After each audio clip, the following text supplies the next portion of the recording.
Assalomu alaykum futbol muxlislari. Bugun sizlar bilan futbol olamidagi eng so'nggi yangiliklar bilan tanishib chiqamiz. Agar kanalimizga obuna bo'lmagan bo'lsangiz, obuna bo'ling va ushbu videoga kanalimiz rivoji uchun like bosishni unutmang. Qatarda 17 yoshgacha futbolchilar ishtirokidagi navbatdagi jahon chempionati guruh bahslari bo'lib o'tmoqda. Xalqaro futbol assotsiatsiyalari uyushmasi FIFA tomonidan tashkil etilgan mundialda ilk bor 48 ta mamlakat terma jamoalari ishtirok etmoqda. FIFA rasmiy saytida 12 ta guruhda o'tkazilayotgan musobaqaning birinchi turidan so'ng to'plar poygasida ishtirok etayotgan futbolchilar ro'yxati e'lon qilindi. Unga ko'ra dastlabki uchrashuvda hat-trikka erishgan Chexiya terma jamoasi vakili Bech Kirkon yakkapeshqadam bo'lib turibdi. Oltin butsa uchun kurashda keyingi pog'onada ilk uchrashuvda 2 tadan gol urgan jami 9 nafar futbolchi qayd etilgan.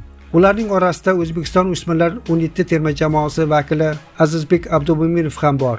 Eslatib o'tamiz, O'zbekiston o'smirlar 17 terma jamoasi dastlabki turda Paragvay futbolchilarini 2-1 hisobida mag'lub etib, mundialni g'alaba bilan boshladi. Bu bahsda raqib darvozasini 2 marta ishg'ol qilgan Azizbek Abdumo'minov o'yin qahramoni bo'lgan.